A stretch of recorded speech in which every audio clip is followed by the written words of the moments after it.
A vector in Euclidean space is something that we can use to indicate a direction and a magnitude. Vectors can be defined more generally, but here we focus on vectors in space. There are many reasons why we might want to do this. For example, vectors provide a natural way of measuring things such as wind patterns, which at any given point have a direction, and a magnitude, which is its speed.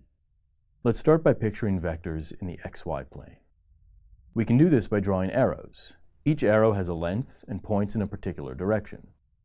Let's note that these two arrows represent equivalent vectors, since they both have the same magnitude and the same direction. That they don't overlap is irrelevant, and that irrelevance will be important to remember when we start to talk about vectors using a coordinate system. We can also define vector addition and subtraction graphically. To add these two vectors, we first connect them in this way. The sum is the vector that connects the tail of the first vector with the head of the second. We can also subtract one vector from another in the same way, only we reverse the direction of the second vector. We can define one more operation on vectors easily, and that's multiplication by a number, which in this context is called a scalar. The product of c, when c is positive, and v is the vector in the same direction as v, but whose magnitude is c times the magnitude of v. If c is less than 0, then the idea is the same, only the direction of cv is the opposite of that of v. Two things before moving on. First, a bit of notation. The magnitude of a vector u is denoted by this. A common alternative is to use double bars.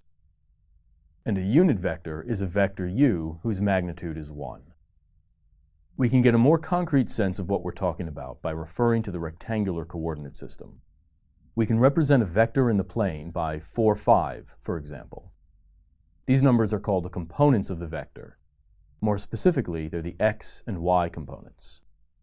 This is a vector that points in the direction of the ray passing through 0, 0, and 4, 5, and whose magnitude equals the length of this line segment.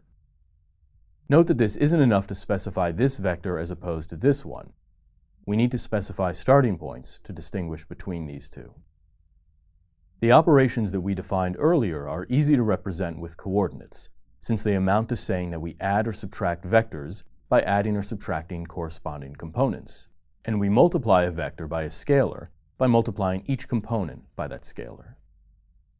None of this changes when we want to talk about vectors in 3 dimensions, except we now have more possible directions, and we use a third component in the z direction to account for this. Our ability to combine vectors allows us to express one vector in terms of others, as long as those others all point in different directions. This is called a linear combination. Because of the importance of the coordinate axes, there are 3 important unit vectors in 3 dimensions called I, j, and k that point in the direction of the positive x, y, and z axes respectively. We can write any vector in 3 dimensions as a linear combination of these 3 vectors.